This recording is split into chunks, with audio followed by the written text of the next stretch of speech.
जय हिंद दोस्तों, बहुत बहुत स्वागत है एक बार फिर से आप सभी का बीएस सेमेस्टर वाला में। आज के इस क्लास में हम लोग कवर करने वाले हैं BS 6 semester political science. Paper का नाम है इंडियन पॉलिटिकल थॉट। ठीक है भैया, ये पेपर कहाँ का है? महात्मा ज्योतिबा फूले रोहिलखंड यूनिवर्सिटी। और ये प्रश्न पत्र किसने भेजा है? यह प्रश्न पत्र भेजा है सुभाष जी ने। आपका बहुत बहुत धन्यवाद। ठीक है, बाकी आप लोग भी प्रश्न पत्र भेज सकते हैं, कमेंट करिएगा। मैं आप लोगों को व्हाट्सअप चैनल का लिंक दे दूंगा। ठीक है, आप वहां पर अपना कोई भी पेपर भेज देंगे, मैं आपको सॉल्यूशन दे दूंगा। ठीक है, चले। अच्छा, ये पेपर का नाम आप लोग देख लीजिएगा, 6 सेमेस्टर पॉलिटिकल साइंस। ठीक है, अच्छा, इसमें आपके 75 नंबर के प्रश्न थे और इसमें टोटल आपके 100 प्रश्न पूछे गए थे। ठीक है, 2 घंटे का आपको समय दिया गया था। और कितने बच्चे पेपर भेजने से पहले फ्रंट पेज नहीं भेजते हैं, क्योंकि उनका यहाँ अनुक्रमांक लिखा होता है। उनको डर लगता है कि सर कहीं इसे छुपाए ना या फिर दिखा दें, तो दिखाया नहीं जाता। देखिए, आप लोगों की प्राइवेसी हमारे हाथ में है। आप लोग फ्रंट पेज भी भेज दिया करिए। ठीक है, आप लोगों का इस तरह से मिटा दिया जाएगा रोल नंबर। ठीक है, चले, आप लोगों को चिंता करने की बिल्कुल भी आवश्यकता नहीं है। चलें, पहला प्रश्न आपका इसमें पूछा गया था कौटिल्य की रचना। अच्छा, मैं पहले कुछ आपको बता देता हूँ। ये जो प्रश्न पत्र है, देखिए, ये जो प्रश्न पत्र है 2025, 26, 27, 28, जब भी आप देखेंगे यह प्रश्न पत्र आपके लिए लाभदायक सिद्ध होगी। जिनका अभी एग्जाम नहीं हुआ है, ठीक है, जिनके यूनिवर्सिटी में अभी बाकी है भैया, वह इस प्रश्न पत्र को 100 प्रश्न है, 100 एकदम पूरे ध्यानपूर्वक देख लेंगे। ठीक है, इससे बाहर बिल्कुल भी नहीं आएगा। और जिनका एग्जाम हो गया है, 100 प्रश्न में से कितने इनके सही हुए हैं, कमेंट बॉक्स में कमेंट जरूर करिएगा। ठीक है, चले, पहला प्रश्न आपका पूछा गया है कौटिल्य की रचना है। कौटिल्य की रचना क्या है? इसमें अर्थशास्त्र कौटिल्य की रचना है। ठीक है, चले, ध्यान देंगे। कौटिल्य किसका नाम है? चाणक्य। चाणक्य को ही कौटिल्य कहा जाता है, ध्यान रखिएगा। ठीक है, इन्हीं की पुस्तक ये रचना है अर्थशास्त्र। ये ऑप्शन आपका राइट था पहले का। दूसरा प्रश्न पूछा गया था कौटिल्य के अर्थशास्त्र में समर्थन किया गया है। किसका समर्थन किया गया है? राजतंत्र का। ठीक है, सी ऑप्शन राइट था आपका दूसरे का। चलिए, तीसरा प्रश्न आपका पूछा गया था कौटिल्य के सप्तांग के अंतर्गत निम्नलिखित में से कौन नहीं है? कौन नहीं है भैया? तो संप्रभुता नहीं है। ठीक है, सी ऑप्शन आपका राइट है तीसरे का। चलिए, प्रश्न नंबर 4 क्या पूछा गया है? कौटिल्य अपने मंडल सिद्धांत में 12 राज्यों की चर्चा करते हैं, जो हैं काल्पनिक और वास्तविक, ये दोनों हैं। ठीक है, तो सी ऑप्शन राइट था आपका इसमें चौथे का। चलिए, पांचवा प्रश्न इसमें क्या पूछा गया था? कौटिल्य की विदेश नीति है। तो कौटिल्य की विदेश नीति 3 सूत्री है, 6 सूत्री, 9 सूत्री या फिर 12 सूत्री? बताने का प्रयास करेंगे आप सभी लोग। बिल्कुल 6 सूत्री है, बी ऑप्शन राइट है आपका पांचवे का। चलिए, 6 पॉइंट है। चलिए, ध्यान देंगे। चलिए, प्रश्न नंबर 6 आपका क्या पूछा गया था? कौटिल्य यानी चाणक्य का वास्तविक नाम था। चाणक्य यानी कौटिल्य का वास्तविक नाम विष्णुगुप्त था। ठीक है, ये ऑप्शन राइट है आपका छठवें का। प्रश्न नंबर 7 पूछा गया था कौटिल्य ने राज्य के कितने अंग बताए हैं? कौटिल्य ने राज्य के 7 अंग बताए भैया, बी ऑप्शन राइट है आपका सातवें का। आठवां प्रश्न आपका क्या पूछा गया है? कौटिल्य के अनुसार दंड का अर्थ है। कौटिल्य के अनुसार दंड का अर्थ है सेना, ये ऑप्शन राइट है। ये मॉडल पेपर में भी मैंने बताया था आपको। नवा प्रश्न क्या है? अंतर्राष्ट्रीय क्षेत्र में कौटिल्य की सबसे बड़ी देन क्या है? तो सबसे बड़ी देन है इनकी मंडल सिद्धांत और वैदेशिक नीति। ठीक है, चलिए, सी ऑप्शन आपका राइट हो जाएगा, ए और बी दोनों। प्रश्न नंबर 10 क्या पूछा गया है? कौटिल्य के अनुसार मंत्रियों की संख्या कितनी होनी चाहिए? कार्य के अनुसार निर्धारित थी। ठीक है, डी ऑप्शन राइट है आपका 10वें का। प्रश्न नंबर 11 देखेंगे, आपको क्या पूछा गया है? निम्नलिखित में से किससे अगन्ना सूत्र संबंधित है? अगन्ना सूत्र आप सभी लोग जानते हैं बौद्ध धर्म से संबंधित है। ठीक है, 11 का बी ऑप्शन राइट है आपका। प्रश्न नंबर 12 क्या पूछा गया? अगन्ना सूत्र भी दीर्घ निकाय का सूत्र है, जिसका क्रम क्या है? इसका क्रम है 27, सी ऑप्शन राइट है आपका 12 का। प्रश्न नंबर 13 आपका क्या पूछा गया? इसमें ध्यान देंगे, इसमें थोड़ा समय दीजिएगा, मैं आपको अच्छे से समझा देता हूँ। देखिए, सूत्र संस्कृत का शब्द है, जिसे पाली में क्या कहा जाता है? तो पाली में इसे सूत्र बोला जाता है। क्या बोला जाता है? सूत्र। ठीक है, लेकिन क्या है, इंग्लिश में आपका सी ऑप्शन आपका बिल्कुल राइट है। ठीक है, 13 का, लेकिन यहाँ सुट्टा लिखा हुआ है। तो सी ऑप्शन आपका राइट होगा या फिर बी ऑप्शन राइट होगा? बताने का प्रयास आप लोग जरूर करेंगे। हालांकि देखिए, जो सूत्र केवल सूत्र लिखा है यहाँ पर, यह आपका बिल्कुल करेक्ट है, लेकिन यहाँ पर आपका सुट्टा लिखा हुआ है। ठीक है, और इसके अनुसार सी ऑप्शन राइट है 13 का। इंग्लिश के हिसाब से, हिंदी के हिसाब से आपका बी ऑप्शन राइट है। तो बी और सी में से कौन सा सही, आप लोग कमेंट करके बता सकते हैं। ठीक है, हालांकि मैं 100% हिंदी में जाऊंगा सूक्त के साथ, क्योंकि सूक्त है भैया, सुट्टा तो है नहीं, ठीक है। लेकिन इंग्लिश में आपका सी ऑप्शन राइट है। बाकी आप लोग कमेंट करके बताइएगा 13 का कौन सा ऑप्शन बिल्कुल करेक्ट होना चाहिए, ठीक है। चलें, प्रश्न नंबर 14 क्या है? स्मृतियों को क्या कहा जाता है? स्मृतियों को मनुस्मृति कहा जाता है। बी ऑप्शन राइट है 14 का। प्रश्न नंबर 15 पूछा गया है, आर्य महिला सभा की स्थापना की। आर्य महिला सभा की स्थापना पंडिता रमाबाई ने की थी। बी ऑप्शन राइट है आपका 15 का। चलिए 16 नंबर प्रश्न आपका देखेंगे क्या पूछा गया है। पंडिता रमाबाई ने शारदा सदन की स्थापना किस वर्ष की? तो इन्होंने 11 मार्च को, ठीक है, 11 मार्च 1889 को, ध्यान देंगे, ठीक है। जिनका एग्जाम ना हुआ वो देख लेंगे, कभी कभी डेट भी पूछता है। पंडिता रमाबाई ने शारदा सदन की स्थापना 11 मार्च 1889 को की थी, 1889 में, ठीक है। सी ऑप्शन राइट आपका 16 का।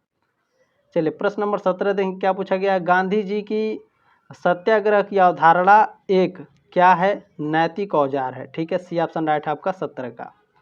प्रश्न नंबर 18 क्या पूछा गया है। महात्मा गांधी के लिए सत्याग्रह, महात्मा गांधी के लिए सत्याग्रह एक साधन है, ठीक है। क्या है? एक साधन है। ये ऑप्शन राइट आपका 18 का। प्रश्न नंबर 19 पूछा गया था, गांधी जी ने निम्नलिखित में से किस पर बल दिया है? तो गांधी जी ने, ठीक है, राजनीति का आध्यात्मिकरण पर बल दिया है, पंचायती राज पर, बहुमत का शासन एवं प्रतिनिधित्व पर, ठीक है। तो डी ऑप्शन आपका राइट है 19 का। चलिए प्रश्न नंबर 20 देखेंगे क्या पूछा गया है। गांधी जी की अहिंसा, गांधी जी की जो अहिंसा है, निर्बलों के हाथों का एक अस्त्र है, आत्मबल में युक्त मनुष्य के लिए साधन है, बीमारों के लिए एक साधन है। तो डी ऑप्शन आपका राइट हो जाएगा। चलें, प्रश्न नंबर 21 क्या पूछा गया है। महात्मा गांधी ने सत्याग्रह के कितने तरीके या तकनीक बताए हैं? तो इन्होंने 5 तकनीक बताए हैं। सी ऑप्शन राइट है आपका 21 का। प्रश्न नंबर 22 क्या है आपका। निम्नलिखित में से किस विचार को समाजवादी उदारवादी कहना अधिक उपयुक्त प्रतीत होता है? Swami Vivekananda. B option right है आपका, ठीक है। चले, प्रश्न नंबर 23 आपका क्या पूछा गया है। पंडित जवाहरलाल नेहरू के संबंध में निम्नलिखित में से क्या असत्य है? तो नेहरू ने द्विराष्ट्रवाद का प्रतिपादन किया है, यह आपका असत्य कथन है, ठीक है। डी ऑप्शन राइट आपका 23 का। प्रश्न नंबर 24 पूछा गया था, पंडित नेहरू द्वारा प्रतिपादित व समर्थित राष्ट्रवाद का मूल आधार क्या था? तो मूल आधार सांस्कृतिक बहुलवाद था। ये ऑप्शन राइट आपका 24 का। चलिए प्रश्न नंबर 25 देखें क्या पूछा गया है। पंडित नेहरू ने लोकतंत्र को एक जीवन पद्धति एवं आदर्श के रूप में स्वीकार किया है, जिसकी आधारभूत मान्यता है। क्या है? सहिष्णुता है, उदारता है और स्वतंत्रता है। ये तीनों है। डी ऑप्शन राइट है आपका 25 का। प्रश्न नंबर 26 पूछा गया था, निम्नलिखित में से किसने दलहीन प्रजातंत्र और विकेंद्रीकरण की बात की है? किसने करी है? जयप्रकाश नारायण ने। डी ऑप्शन राइट है बिल्कुल आपका 26 का। प्रश्न नंबर 27 पूछा गया था दोस्तों, जयप्रकाश नारायण प्रवर्तक थे। जयप्रकाश नारायण समाजवाद के प्रवर्तक थे। सी ऑप्शन राइट आपका 27 का। प्रश्न नंबर 28 पूछा गया था, जयप्रकाश नारायण लोकतंत्रीय विकेंद्रीकरण का आधार किसे मानते हैं? तो यह ग्राम पंचायत, पंचायत समिति और जिला परिषद, ये तीनों को मानते हैं। डी ऑप्शन राइट है आपका। प्रश्न नंबर 29 क्या है। जयप्रकाश नारायण ने सर्वोदय क्यों अपनाया? जयप्रकाश नारायण ने सर्वोदय क्यों अपनाया था? नागरिकों को आर्थिक सुरक्षा देने के लिए, नागरिकों की समानता हेतु, नागरिकों की शोषण से मुक्ति हेतु, ठीक है। तो डी ऑप्शन आपका राइट हो जाएगा 29 का। चलिए प्रश्न नंबर 30 क्या पूछा गया भैया। जयप्रकाश नारायण मतदाता की आयु कितनी रखना चाहते थे? 18 वर्ष रखना चाहते थे। ये ऑप्शन राइट है आपका 30 का। चलिए प्रश्न नंबर 31 पूछा गया था, डॉक्टर राम मनोहर लोहिया विचारक हैं। कैसे विचारक हैं भैया? तो ये समाजवाद के विचारक हैं, ठीक है। या फिर आपके इसमें डी ऑप्शन आपका करेक्ट होना चाहिए, ये सभी गांधीवाद और राष्ट्रवाद, ठीक है। हालांकि आपके, मुझे लगता है जहाँ तक ये समाजवाद के, ठीक है, विचारक थे। ऑप्शन नंबर डी भी करेक्ट हो सकता है। तो 31 नंबर का कौन सा ऑप्शन सही होगा, ऑप्शन ए या ऑप्शन डी? कमेंट करके आप लोग जरूर बताएंगे, ठीक है। चलें, प्रश्न नंबर 32 क्या है। डॉक्टर लोहिया ने निम्नलिखित में किसका समर्थन किया? तो लोहिया ने सामाजिक न्याय का समर्थन किया, ठीक है। देखिए बी ऑप्शन राइट है आपका बिल्कुल। तो देखिए इस हिसाब से देखा जाए लोहिया ने, ठीक है, जो राम मनोहर लोहिया थे, इन्होंने सामाजिक न्याय का समर्थन किया। तो इस हिसाब से आपका ठीक है। ये विचार किसके हो सकते हैं? समाजवादी विचारक हो सकते हैं। ठीक है, तो ए ऑप्शन राइट आपका 100% होना चाहिए। बाकी आप लोग क्या सोचते हैं इसके बारे में कमेंट करके बता सकते हैं। लेकिन डॉक्टर लोहिया ने निम्नलिखित में से किसका समर्थन किया है? सामाजिक न्याय का। तो आप लोग सोच सकते हैं कि कौन सा ऑप्शन सही हो सकता है। हालांकि ये ऑप्शन आपका करेक्ट होना चाहिए 31 का। ठीक है, चलिए प्रश्न नंबर 33 क्या है भैया? लोहिया का कौन सा सिद्धांत उन्हें गांधीवाद का समर्थक बना देता है? देखिए ये जो सभी इसमें से, ठीक है, आप लोग पढ़ लीजिएगा, डी ऑप्शन आपका राइट हो जाएगा। चले प्रश्न नंबर 34 क्या है? साम्यवादी नेता श्री हिरेन मुखर्जी ने पंडित दीनदयाल उपाध्याय को किसकी संज्ञा दी? तो अजात शत्रु की संज्ञा दी। ये ऑप्शन राइट है 34 का। प्रश्न नंबर 35 क्या है? एकात्म मानववाद के प्रणेता हैं, एकात्म मानववाद के प्रणेता पंडित दीनदयाल उपाध्याय हैं। बी ऑप्शन राइट है आपका 35 का। प्रश्न नंबर 36 पूछा गया, किसने राष्ट्र धर्म प्रकाशन की स्थापना की? तो राष्ट्र धर्म की प्रकाशन की स्थापना दीनदयाल उपाध्याय ने की है। 36 का ए ऑप्शन राइट है आपका। प्रश्न नंबर 37 क्या पूछा गया? दीनदयाल उपाध्याय के द्वारा किस अखबार को निकाला गया? तो पंडित दीनदयाल उपाध्याय के द्वारा हिमालय और राष्ट्रभक्त, ये दोनों। सी ऑप्शन राइट है आपका 37 का। ठीक है। प्रश्न नंबर 38 है, निम्नलिखित में से किसने कहा कि दीनदयाल जी ने राजनीति में भारतीय दृष्टि से कार्यक्रमों और विचार दर्शन की रचना की? तो यह देवेंद्र स्वरूप ने कहा। ठीक है, चले ये ऑप्शन राइट आपका 38 का। प्रश्न नंबर 39 क्या पूछा है? वीर सावरकर ने अपना गुरु माना, वीर सावरकर ने अपना गुरु बाल गंगाधर तिलक को माना था। ये ऑप्शन राइट है 39 का।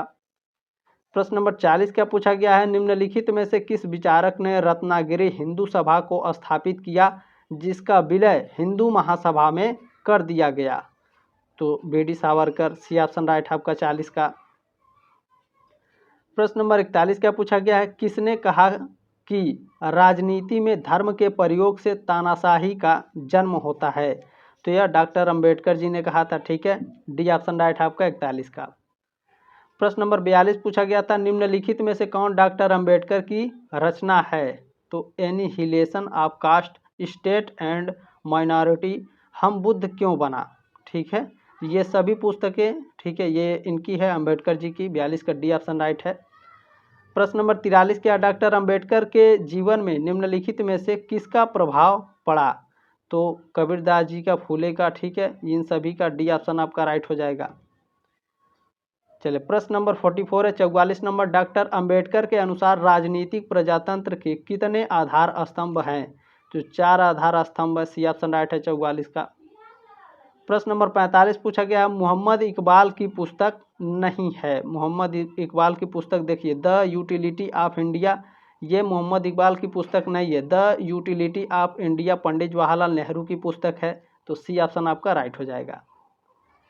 चलिए प्रश्न नंबर 46 क्या है? मोहम्मद इकबाल के चिंतन के संबंध में निम्नलिखित में से क्या असत्य है? तो पूंजीवाद का समर्थन। ठीक है, मोहम्मद इकबाल के चिंतन के संबंध में ये जो पूंजीवाद का समर्थन है ये असत्य है। ठीक है, तो सी ऑप्शन आपका राइट है 46 का। प्रश्न नंबर 47 है, पेरियार को यूनेस्को द्वारा किस वर्ष सम्मानित किया गया? तो 27 जून 1970 को पेरियार को यूनेस्को द्वारा सम्मानित किया गया था। ठीक है, सी ऑप्शन राइट है आपका 47 का। प्रश्न नंबर 48 पूछा गया है, रामास्वामी नायकर के चिंतन के मूल में क्या था? तो इनके चिंतन के मूल में था अस्पृश्यता का विरोध। डी ऑप्शन राइट है आपका 48 का। प्रश्न नंबर 49 पूछा गया था, निम्नलिखित में से किस विचारक ने विचार या फिर दर्शन का रविंद्रनाथ टैगोर समर्थन करते हैं? ठीक है, चले इसका ऑप्शन नंबर डी करेक्ट हो जाएगा। ये सभी कबीर, रामानुज और नानक। ठीक है, गुरु नानक देव हैं, रामानुज जी हैं और कबीरदास जी हैं। तो डी ऑप्शन आपका राइट हो जाएगा 49 का। प्रश्न नंबर 50 क्या पूछा है, रविंद्रनाथ टैगोर की किस रचना पर उन्हें वर्ष 1913 में नोबेल पुरस्कार प्राप्त हुआ? तो गीतांजलि के लिए बिल्कुल सी ऑप्शन राइट है आपका 50 का। प्रश्न नंबर 51 पूछा गया, स्वामी विवेकानंद के धर्म का मूल तत्व क्या है? तो इनके धर्म का मूल तत्व है योग। ठीक है, डी ऑप्शन आपको बिल्कुल राइट है। चलें प्रश्न नंबर 52 क्या पूछा गया था, निम्नलिखित में से किस तत्व को स्वामी विवेकानंद ने उपनिषदों का मुख्य सिद्धांत माना है? स्वतंत्रता को माना है। बी ऑप्शन राइट है 52 का। प्रश्न नंबर 53 क्या पूछा गया, स्वामी विवेकानंद का राजनीति और धर्म विषयक विचार निम्नलिखित में से किस विचारक से समानता रखता है। हीगल से समानता रखता है। सी ऑप्शन राइट है आपका 53 का।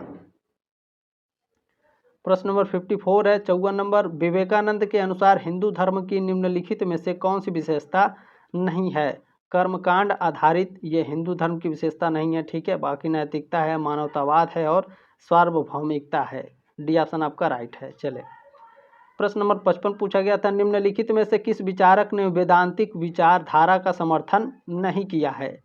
तो जयप्रकाश नारायण जी ने, ठीक है। डी ऑप्शन राइट है आपका 55 का। चले प्रश्न नंबर 56 क्या पूछा गया था, बाल गंगाधर तिलक द्वारा प्रस्तुत राष्ट्रीय शिक्षा पाठ्यक्रम में क्या शामिल नहीं था। तो कर्मकांड विषयक शिक्षा नहीं शामिल था। डी ऑप्शन राइट है आपका 56 का। चलिए प्रश्न नंबर 57 क्या पूछा गया था भैया, निम्नलिखित में से किसने कहा कि प्रजातंत्र और फांसीवाद के बीच संघर्ष था। तो यह किसने कहा था, एम.एन. राय ने कहा था। यह ऑप्शन राइट है आपका 57 का। चलिए प्रश्न नंबर 58 क्या पूछा गया है, निम्नलिखित में से एम.एन. राय विरोधी हैं। एम.एन. राय उपनिवेशवाद के विरोधी हैं, ठीक है। बी ऑप्शन राइट है आपका। कॉलोनियलिज्म के विरोधी हैं। बी ऑप्शन राइट है। चलिए प्रश्न नंबर 59 देखेंगे क्या पूछा गया है, निम्नलिखित में से किस वर्ष न्यू ह्यूमनिज्म, ठीक है, न्यू ह्यूमनिज्म ए मैनिफेस्टो का प्रकाशन हुआ। तो 1947 में हुआ था। सी ऑप्शन राइट है आपका 59 का। प्रश्न नंबर 60 क्या पूछा गया है, एम.एन. राय के राजनीतिक विचारों पर किसका प्रभाव दृष्टिगोचर होता है। तो इन सभी का, ठीक है, इन सभी का होता है। डी ऑप्शन राइट है आपका 60 का। पढ़ लीजिएगा आप लोग। चलिए प्रश्न नंबर 61 क्या है, निम्नलिखित में से किसके आमंत्रण पर सन 1920 में एम.एन. राय रूस गए। तो लेनिन के, ठीक है। बी ऑप्शन राइट है आपका 61 का। चलिए प्रश्न नंबर 62 क्या है, निम्नलिखित में से किस भारतीय क्रांतिकारी के साथ एम.एन. राय की मुलाकात अमेरिका में हुई। तो देखिए इसमें ए भी आपका करेक्ट हो सकता है, ठीक है। इसमें से डी भी करेक्ट हो सकता है, कोई भी नहीं। कमेंट करके आप लोग बता सकते हैं 62 नंबर प्रश्न का कौन सा ऑप्शन सही होगा। चलिए प्रश्न नंबर 63 क्या है, कौटिल्य द्वारा किस सेना का उल्लेख नहीं किया गया है। जल सेना का। ये ऑप्शन राइट है आपका 63 का। प्रश्न नंबर 64 क्या पूछा गया है, स्वामी विवेकानंद कब शिकागो प्रथम विश्व धर्म सम्मेलन में गए थे। तो 11 सितंबर SEPT 11 सितंबर 1893 को, ठीक है। बी ऑप्शन बिल्कुल करेक्ट है आपका 64 का। प्रश्न नंबर 65 पूछा गया था, स्वामी विवेकानंद सबसे अधिक पारंगत किस क्षेत्र में थे। तो यह आध्यात्मिक क्षेत्र में, ठीक है, काफ़ी पारंगत थे स्वामी विवेकानंद। बहुत ही इनकी तेज बुद्धि थी, बहुत ही कम समय में ये एक बुक पढ़ते थे और किसी भी पन्ने से, किसी भी पेज से इनसे कोई भी सवाल आप पूछ सकते थे, ठीक है। बहुत ही ये शानदार बुद्धि के थे, आध्यात्मिक थे, ठीक है। डी ऑप्शन राइट है आपका 65 का। चलिए प्रश्न नंबर 66 क्या भैया, स्वामी विवेकानंद के गुरु कौन थे। तो रामकृष्ण परमहंस, बिल्कुल राइट। आप सी ऑप्शन आपका बिल्कुल राइट है। चलिए प्रश्न नंबर 67 क्या है, 67, सत्य के साथ मेरे प्रयोग पुस्तक किसने लिखी है। महात्मा गांधी ने लिखी है। ये ऑप्शन राइट है आपका। प्रश्न नंबर 68 क्या पूछा गया, महात्मा गांधी के राजनीतिक गुरु कौन थे। तो गोपाल कृष्ण गोखले महात्मा गांधी के राजनीतिक गुरु थे। बी ऑप्शन राइट है 68 का। चलिए प्रश्न नंबर 69 क्या पूछा गया है, स्वराज, आत्मनिर्णय और स्वाधीनता को किसने व्यक्त किया। बाल गंगाधर तिलक ने व्यक्त किया। सी ऑप्शन राइट है आपका। प्रश्न नंबर 70 पूछा है, हृदय परिवर्तन का सिद्धांत किससे संबंधित है। बाल गंगाधर तिलक से संबंधित है। 70 का सी ऑप्शन राइट है आपका। प्रश्न नंबर 71 है, सर्वोदय का सिद्धांत किससे संबंधित है। सर्वोदय का सिद्धांत महात्मा गांधी से संबंधित है। डी ऑप्शन राइट है आपका। चलिए प्रश्न नंबर 72 क्या है, पंचशील सिद्धांत किसके समय में प्रतिपादित हुआ। पंडित जवाहरलाल नेहरू, बिल्कुल बी ऑप्शन राइट है आपका 72 का। प्रश्न नंबर 73 है, हिंदुत्व नामक पुस्तक किसने लिखी। तो वीर सावरकर ने लिखी, बिल्कुल बी ऑप्शन राइट है आपका 73 का। चलिए प्रश्न नंबर 74 है, किसने कहा सामाजिक सुधार के बिना राष्ट्रीय भावना का विकास नहीं हो सकता। तो यह स्वामी विवेकानंद ने कहा था। डी ऑप्शन राइट है आपका 74 का। प्रश्न नंबर 75 क्या पूछा गया था, हिंदू राष्ट्रवाद के नाम से कौन जाना जाता है। हिंदू राष्ट्रवाद के नाम से वीर सावरकर को जाना जाता है। सी ऑप्शन राइट है आपका। देखिए मैं जो 100 प्रश्न आपको पढ़ा रहा हूँ, आपको बहुत सारे ऐसे यूट्यूब चैनल मिलेंगे जो 100 क्वेश्चन के लिए आपके 60 मिनट ले लेते हैं, 1 घंटा। लेकिन मैं ऐसा नहीं करता, मैं जानता हूँ आपके समय की कीमत। चलें, मूक नायक पत्रिका के लेखक कौन हैं? अंबेडकर जी हैं। बी ऑप्शन राइट है आपका 76 का। मैं जल्द से जल्द ख़त्म करने का प्रयास करता हूं, क्योंकि आप लोगों की एज इतनी है कि आप एक ही बार में समझ सकते हैं। ठीक है, चलिए मैं समझ सकता हूं। चलिए, जयप्रकाश नारायण समर्थक थे किसके भैया? समाजवाद के। डी ऑप्शन राइट है बिल्कुल 77 का।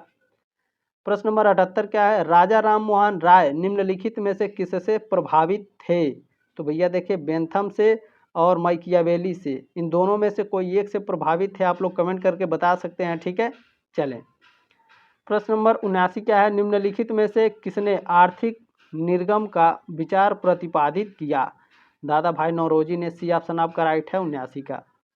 प्रश्न नंबर 80 पूछा गया था, किसने कांग्रेस लोकतंत्री दल की स्थापना की? कांग्रेस लोकतंत्री दल की स्थापना किसने करी थी? केशव चंद्र सेन ने। बी ऑप्शन राइट है आपका 80 का। प्रश्न नंबर 81 है, निम्नलिखित में से कौन कांग्रेस का कटु आलोचक था? लाला लाजपत राय भैया। डी ऑप्शन राइट है आपका 81 का। चलिए, बहुत ही नज़दीक हम लोग 100 परसेंट के। धैर्य बनाए रखेंगे। महात्मा गांधी ने औपचारिक रूप से कांग्रेस से इस्तीफा किस वर्ष दिया? तो 1934 में इस्तीफा दिए थे। बी ऑप्शन राइट आपका 82 का। प्रश्न नंबर 83 क्या भैया? निम्नलिखित में से जवाहरलाल नेहरू के बारे में क्या सत्य नहीं है? तो वह एक फेबियन समाजवादी थे। ये गलत है, मतलब ये सही है। ठीक है, इसमें क्या सत्य नहीं है? यही सत्य नहीं है, बाकी ये सारे करेक्ट हैं। ठीक है, चलिए ध्यान रखेंगे। डी ऑप्शन राइट है 83 का। प्रश्न नंबर 84 पूछा गया था, निम्नलिखित में से किसने 1951 में संसद में हिंदू कोड बिल प्रस्तुत किया था? बहुत ही शानदार प्रश्न है। डॉक्टर भीमराव अम्बेडकर ने। बी ऑप्शन राइट है 84 का। प्रश्न नंबर 85 क्या है भैया? हमदर्द पत्र का संपादक कौन था? हमदर्द पत्र का संपादक मोहम्मद अली थे। ए ऑप्शन राइट आपका 85 का। प्रश्न नंबर 86 है, बी डी सावरकर ने अपने हिंदुत्व की धारणा में कितने आधार सुझाव दिए? 5। बी ऑप्शन राइट है आपका 86 का। चलिए, प्रश्न नंबर 87 क्या पूछा गया है? वायसराय की विधान परिषद का नाम भारत की विधानसभा के रूप में बदल देना चाहिए, यह प्रस्ताव किसने दिया? इस प्रस्ताव को लाला लाजपत राय ने दिया था। ठीक है, चलिए डी ऑप्शन राइट है भैया। अच्छा, आपसे रिक्वेस्ट है, प्लीज़ देखिए आप लोग पढ़ते रहते हैं, बीच में मैं डिस्टर्ब नहीं करना चाहता। मैं लास्ट में कुछ आपको बताता हूँ। चले, अस्तेय के सिद्धांत को किसने अधिक महत्व दिया? ठीक है, जो अस्तेय का सिद्धांत है, इन चारों में से किसने अधिक महत्व दिया था? दादा भाई नौरोजी ने। ठीक है, ए ऑप्शन राइट है आपका 88 का। प्रश्न नंबर 89 क्या है? कौन महानवादी, ठीक है, महामानव, ठीक है, सॉरी, कौन महामानव यानी सुपरमैन इंसान एक कामिल की अवधारणा का प्रवर्तक माना जाता है? तो ध्यान रखेंगे, इंसान एक कामिल की अवधारणा के प्रवर्तक जो थे भैया, मोहम्मद इकबाल थे। ठीक है, डी ऑप्शन राइट है आपका 89 का। प्रश्न नंबर 90 पूछा गया, स्वामी विवेकानंद के गुरु कौन थे? ये दोहरा दिया प्रश्न, कोई बात नहीं है, नंबर मिलेगा भरपूर। सी ऑप्शन राइट है आपका 90 का। प्रश्न नंबर 91 पूछा गया है, आर्य समाज की स्थापना किस वर्ष हुई? आर्य समाज की स्थापना जो हुई थी भैया 10 अप्रैल। कब हुई थी? 10 अप्रैल।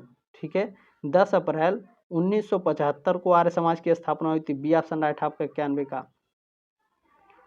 प्रश्न नंबर 92 क्या है? स्वामी विवेकानंद ने कौन सी पुस्तक लिखी? तो उपरोक्त सभी। ठीक है, ये सभी उन्होंने पुस्तक लिखी है, पढ़ लीजिएगा भैया। चलिए, जिनका एग्जाम में पढ़ लेंगे, जिनका एग्जाम हो गया ध्यान देंगे। शांतिपूर्ण प्रतिरोध और राजनीतिक कार्यवाही का किसने समर्थन किया है? किसने किया है भैया? तो महात्मा गांधी ने किया है। ए ऑप्शन राइट है आपका 93 का। प्रश्न नंबर 94 पूछा गया है, पश्चिम को शैतानी सभ्यता किसने कहा था? तो गांधी जी ने कहा था। बी ऑप्शन राइट है आपका 94 का। प्रश्न नंबर 95 भैया, भारत की खोज के लेखक कौन है? ठीक है, डिस्कवरी ऑफ इंडिया के लेखक कौन है भैया? बहुत ही आसान प्रश्न था, पंडित जवाहरलाल नेहरू। ठीक है, सी ऑप्शन आपका राइट था 95 का। अच्छा, जब आप लोग एग्जाम हॉल में बैठे होंगे और जो बच्चे बैठने वाले हैं, ध्यान देंगे भैया, इंग्लिश वाला भी पढ़ लेंगे एक बार। ठीक है, नव मानववाद के प्रतिपादक कौन हैं? तो देखिए, इसमें श्री अरविंद है। ठीक है, बी ऑप्शन राइट है आपका 96 का।